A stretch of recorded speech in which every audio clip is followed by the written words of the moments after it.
हो? कैसे हो आप लोग? आशा करती हूँ आप सब ठीक होंगे। निधि चैनल में आप सबका स्वागत है।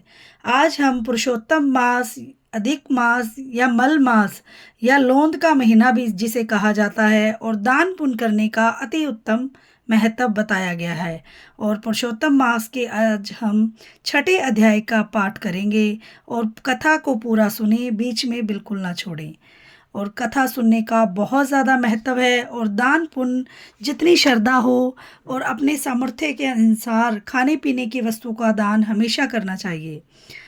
नारद जी बोले, भगवान गोलोक में जाकर क्या करते हैं? हे पाप रहित मुझ श्रोता के ऊपर कृपा करके कहिए। श्री नारायण बोले, हे नारद, पाप रहित अधिक मास को लेकर भगवान विष्णु के गोलोक जाने पर जो घटना हुई वह हम कहते हैं, सुनो। उस गोलोक के अंदर मणियों के खंभों से सुशोभित सुंदर पुरुषोत्तम के धाम को दूर से भगवान विष्णु देखते हैं। उस धाम के तेज से बंद हुए नेत्र वाले विष्णु धीरे धीरे नेत्र खोलकर और अधिक मास को अपने पीछे कर धीरे धीरे धाम की ओर जाते हैं।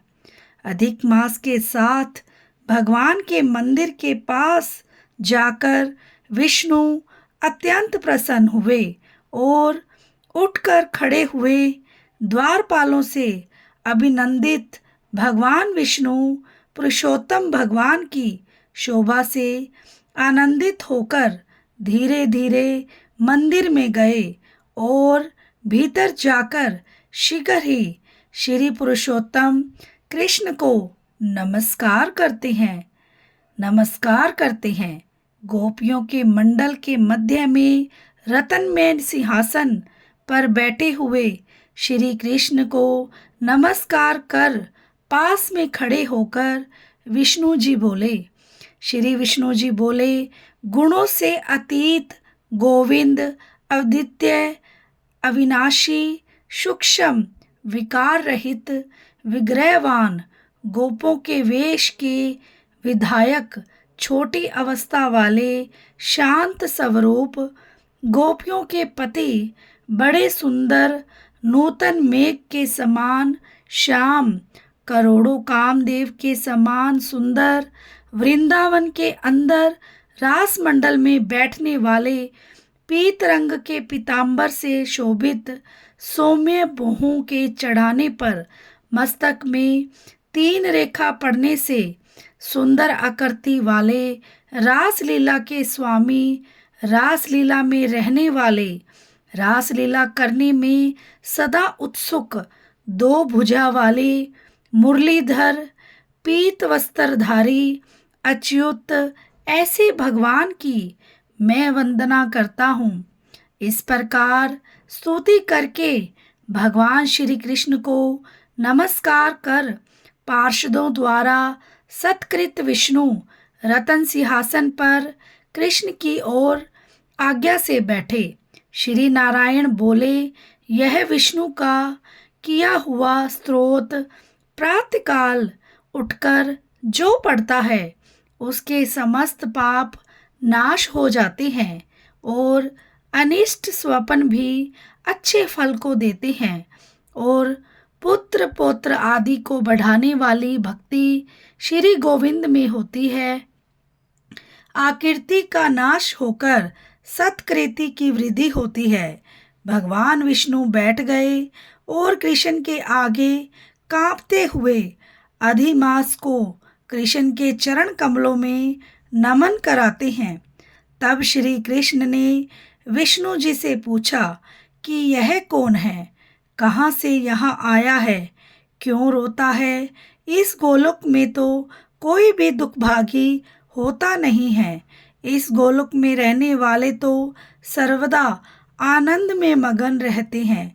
ये लोग तो स्वप्न में भी दुष्ट वार्ता या दुख भरा समाचार सुनते ही नहीं। अतः हे विष्णु, यह क्यों कांपता है और आंखों से आंसू बहाता दुखित हमारे सम्मुख किस लिए खड़ा है? श्री नारायण बोले, नवीन मेघ के समान श्याम सुंदर गोलोक के नाथ का वचन सुन सिंहासन से उठकर महाविष्णु मलवास की संपूर्ण दुख गाथा कर कहते हुए बोले। श्री विष्णु बोले, हे वृंदावन की शोभा के नाथ, हे श्री कृष्ण, हे मुरलीधर, इस अधिमास के दुख को आपके सामने कहता हूँ। आप सुनिए। इसके दुखित होने के कारण ही स्वामी रहित अधिमास को लेकर मैं आपके पास आया हूँ। इसके उग्र दुख रूप अग्नि को आप शांत करें। यह अधिमास सूर्य की क्रांति से रहित है, मलिन है, शुभ कर्म में सर्वदा वर्जित है। स्वामी रहित मास में स्नान आदि नहीं करना चाहिए, ऐसा कहकर वनस्पति आदि को ने इसका निरादर किया है। द्वादश मास, कला, क्षण, अयन, संवत्सर आदि सेविश्वरों ने अपने अपने स्वामी के गर्भ से इसका अत्यंत निरादर किया। इसी दुख अग्नि से जला हुआ यह मरने के लिए तैयार हुआ। तब अन्य दयालु व्यक्तियों द्वारा प्रेरित होकर हे हृषिकेश शरण चाहने की इच्छा से हमारे पास आया और कांपते कांपते, घड़ी घड़ी रोते रोते अपना सब दुख जाल इसने कहा। इसका यह बड़ा भारी दुख आपके बिना टल नहीं सकता। अतः इस निराश्रय का हाथ पकड़कर आपके शरण में लाया हूँ। दूसरों का दुख आप सहन नहीं कर सकते, ऐसा वेद जानने वाले लोग कहते हैं। अतः एवं इस दुखित को कृपा करके सुख प्रदान कीजिए। हे जगतपते, आपके चरण कमलों में प्राप्त वाणी शोक का भागी नहीं होता है, ऐसा वेद जानने वालों का कहना कैसे मिथ्या हो सकता है।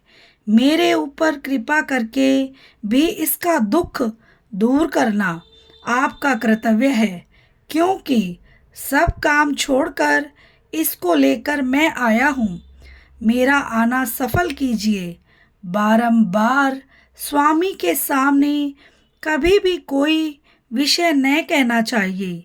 ऐसी नीति के जानने वाले बड़े बड़े पंडित सर्वदा कहा करते हैं।